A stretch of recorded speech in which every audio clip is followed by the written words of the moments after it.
Hello, കാത്തിരിക്കുന്ന ചിത്രങ്ങളുടെ ഏറ്റവും പുതിയ OTT അപ്ഡേഷനാണ് ഇന്നൊരു വീഡിയോ ഭാഗത്ത് നമ്മൾ നോക്കാൻ പോകുന്നത്.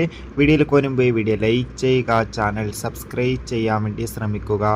ടൊവിനോ തോമസ്, ഭാവന എന്നൊക്കെ പ്രധാന കഥാപാത്രങ്ങളായെത്തിയ നടികർ എന്ന ചിത്രം ഉടൻ തന്നെ സൈനാപ്പിൾ എന്ന OTT പ്ലാറ്റ്ഫോമിലൂടെ OTT റിലീസ് ചെയ്യുമെന്ന് കൺഫേം ആക്കിയിട്ടുണ്ട്. ചിത്രത്തിൻ്റെ OTT റിലീസിനായി നമുക്ക് കാത്തിരിക്കാം.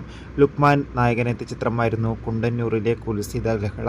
ചിത്രം ഈ വരുന്ന ജൂലൈ 11 തീയതി മുതൽ നമുക്ക് സൈനാപ്പിൾ എന്ന OTT പ്ലാറ്റ്ഫോമിലൂടെ ആസ്വദിക്കാൻ വേണ്ടി സാധിക്കുന്നതായിരിക്കും.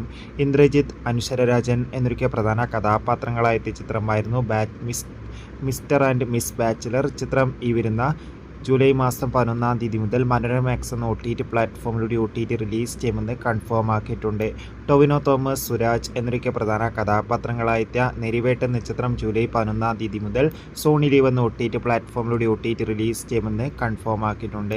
മമ്മൂട്ടി നായകനെത്തിയ ചിത്രമായിരുന്നു ബസൂക്ക. ചിത്രം ഉടൻ തന്നെ C5 എന്ന OTT പ്ലാറ്റ്ഫോമിലൂടെ OTT റിലീസ് എത്തുമെന്ന് ഇപ്പോൾ കൺഫേം ആക്കിയിട്ടുണ്ട്.